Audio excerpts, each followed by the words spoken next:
Coming up today on the Wisconsin Vegetable Gardener, we're planting tomatoes from seed as well as doing some container tomato planting. And the importance of planting flowers in your garden. All that coming up today on the Wisconsin Vegetable Gardener. We got a lot of tomatoes to plant, don't we? Yeah, quite a few. Yeah.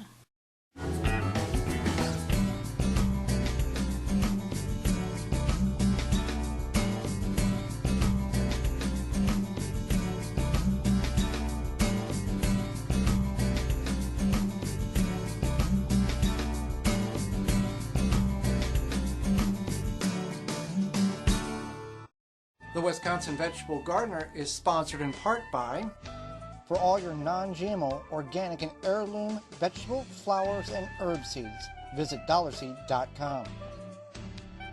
Sioux Growing Supply, located in Wausau, Wisconsin, focusing on certified leaf compost, an excellent amendment for poor soil, retains moisture and adds nutrients, which equals less watering. Available in labor-saver, pre-filled trays and pots, bag and bulk. Visit SiouxCompost.com. Organic fertilizer for the health-conscious organic home gardener. Family owned and operated. Visit thewiveggardeners.com. Don't poison your soil with municipal water. Attach a body, mind, and soil hose filter. Free shipping exclusively through the WisconsinVegetableGardener.com. Just click on the body, mind, and soil icon. Authentic Haven brand soil conditioner for the home gardener. Easy to brew. Visit ManureTea.com. No measuring, no thinking. Stamp it, plant it, stop plotting, start planting. GardenStamp.com. Welcome to the Wisconsin Vegetable Gardener. I'm Joy Baird. Well, today we're going to plant what is most popular in most backyard gardens, and that is tomatoes. And there's like a billion different ways to plant tomatoes. This is the way that works very successful for us, and we're going to tell the reasons why. One, we're going to start with 9-ounce plastic cups. We've got 10 seeds soaking in each cup. We've got 23 different varieties, and yes, that will add up to approximately 230 plants. Again, that's more than what we're going to need, but it gives us an option of getting the healthiest plants per variety. We're going to fill the cup up with Sioux Compost Professional Potting Mix, put the seeds in there, and slightly cover them over with vermiculite. Now, the reason why we're doing that is so whenever we have each cup's marked with 10 seeds, so we know in about 7 to 14 days if the seeds haven't all germinated. That's about, we kind of know what percentage. And these all should germinate very well. And if you want to know the varieties that we're growing, you can find that listing on our website. It's the same name as our program, the WisconsinVegetableGardener.com. And on the top of the page, it will show the varieties of tomatoes that we're growing. So if you're curious about that and how many days and if they're determinate or indeterminate, and all that information is right there. So we can start the seeds in here. It'll minimize some space in the grow room at the beginning, because obviously you can see the grow room is beginning to fill up very rapidly, and that we're excited about that because that means the weather is about ready to change so we can get out in the garden. Then we can take and select the 10 seeds, hopefully from each variety, that are healthy, and that's the seeds that we're planting, and we can transplant them in either to 16-ounce solo cups, which is potentially what we will do. Or if you don't have solo cups, you can always do a seed cell tray. 6 is probably the smallest that you would want per section. 4 would be best if you're going to transplant your tomatoes over. We've selected the 16-ounce cups because that gives a lot of root development area for them. So, there's a bunch of different ways you can do this. Again, this works best for us. So we've pre-soaked and we're soaking our seeds in Moo tea, and we've done this for about 4 hours now. Now these little trays here, these are what flowers came in a couple of years ago when a neighbor was doing some landscaping. I went ahead and got them because they work great for the 9-ounce and the 16-ounce solo cups. If you don't have that available, you can always go with, I don't have it available, but cupcake tins work really good for these cups and transferring them from location to location. So it's pretty simple, as well as we're going to take, and we've got a variety of some container tomatoes that get about 8 to 12 inches tall. They put on tomatoes about the size of potentially what a large marble would be if you are familiar with that size. And we're going to put in this 12-inch hanging pot with some Sioux rice hull potting soil, and we can get some early tomatoes on that. So we'll do that momentarily, but first let's go ahead and get some of these tomatoes planted. And it's very simple, just like we've always done before. We'll just take the, everything's labeled. That's obviously very important because if you're planting as many varieties as we are, 22, 23 varieties here, you kind of know what you have, or you need to know what you have so you can strategically place them in the garden so you get the most variety. Now obviously, as I spoke earlier, 230 plus plants, it's a lot of tomatoes. We probably will use about 100 at most because we're picking up another garden that we're working with and with a family. So we'll discuss more of that when the opportunity presents itself out in their backyard. But I want to have a variety of magnitude tomatoes because it's a whole lot easier to go, hey, I've got too many, then I need some more. Because as of last year, and the goal this year too, is we've started 100% of the seeds we've grown from seed, and we've purchased nothing, no starts from the Home and Garden Center, and that's a goal. So we're just going to take some potting soil here. We're going to fill it about 3/4 full, compact it down just a little bit. We won't put any moisture in it because of the muputi. Let them settle there, and then we'll just take a little bit more potting mix. Yeah, you can do it with potting mix, as I spoke earlier, or you can do it with vermiculite. And I think we're going to do some of these with vermiculite and some with potting soil, just to see if there is a true difference. And the benefit to the vermiculite is, as the seeds emerge and put leaves on, the vermiculite will reflect light up underneath of the tomatoes. And we did that with the peppers, and it seemed to work fairly successful. But if you don't want to go to the expense of purchasing vermiculite or perlite, putting soil, a good loose professional potting mix on top of them, like Sue's here, will work just fine, and that's the way we've done it for many years. So I'm going to get the rest of these potted up here, and we'll get the hanging container planted, and it's pretty much the same procedure as planting in the cups, but just a little bit of a twist.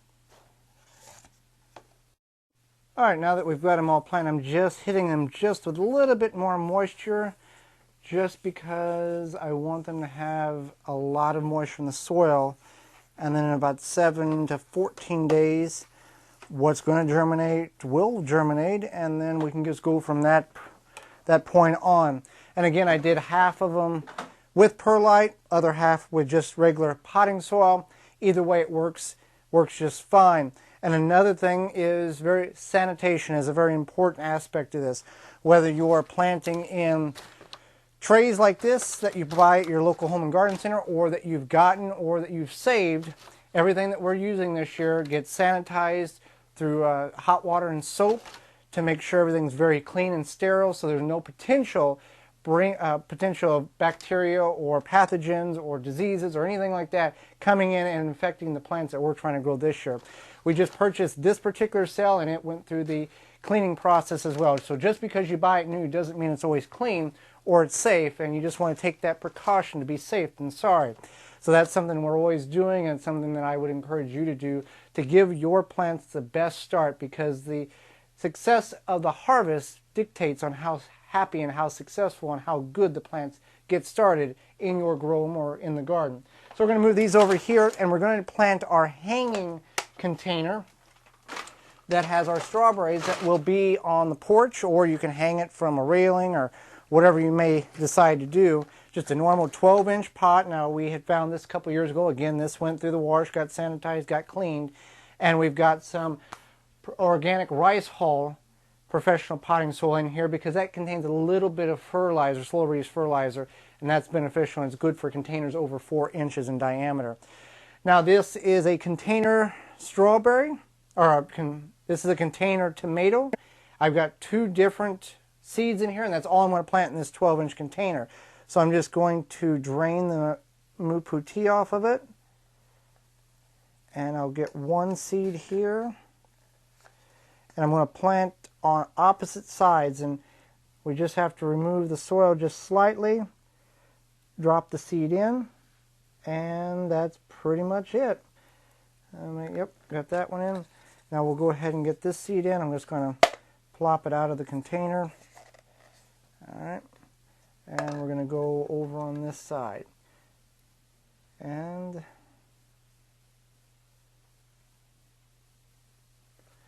That's pretty much it on that. And we'll just keep this one watered as well. And with something like this, you can hang in the windowsill, or if it's warm enough, you can put on your balcony, porch, deck, patio, and you can get some small cherry tomatoes much quicker than you will the larger varieties of the bush and indeterminate and determinate tomato plants that we're going to plant actually out in the garden. This is a fun project for kids as well, or those who may not have, that may have mobility problems getting out to the garden. They can always plant in containers. So that's pretty much how it works when it comes to planting tomatoes. Again, there's about a billion different ways, and this is the way that works most successful for us. And once they emerge out of the soil and get their true leaves on, which probably we'll hold them off for about 2 or 3 weeks, pick out the best ones, and hopefully there's 10 per each variety, and then we'll move them into cell trays like this just so they have their own little home. And based on what we may need to maneuver in the grow room, we may put them in 16-ounce solo cups as being their permanent home before we take them out in the garden. So a lot of that will be determined based on the weather conditions and how much room we have and all those important pieces of grow room information that we will, again, work through. So growing tomatoes starting from seed. If you can't start them from seed, yes, you can purchase them from your local home and garden center. But again, if you start them from seed, the variety and different varieties is much more vast. Home and garden center, you're only going to have a handful of different varieties. When you start them from seed, there's literally thousands of different varieties that you can grow in your own backyard garden.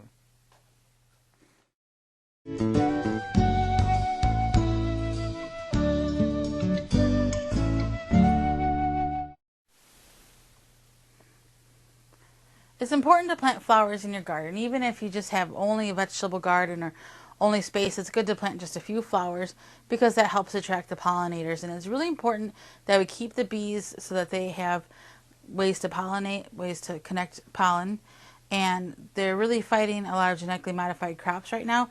So it's good to plant flowers to attract the bees to your garden, because then they'll be attracted to the flowers and then they'll also pollinate your vegetables for you as well.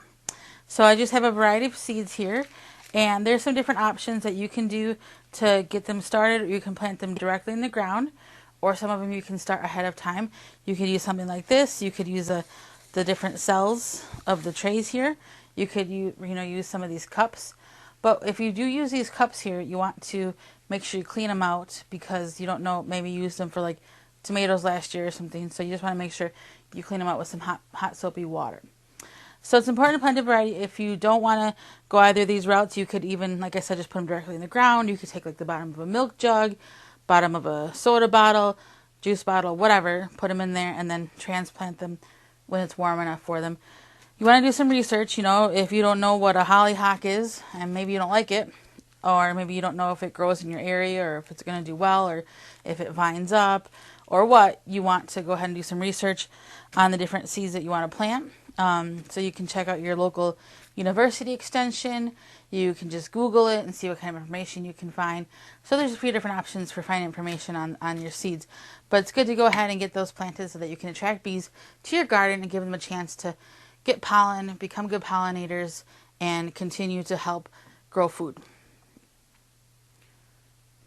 It's also good to keep in mind that flowers can also be used for different things like making tea. You can also, like something like sunflowers. We love growing sunflowers. Not only are they pretty, but you can eat the sunflower seeds and you can use them in different recipes and whatnot as well.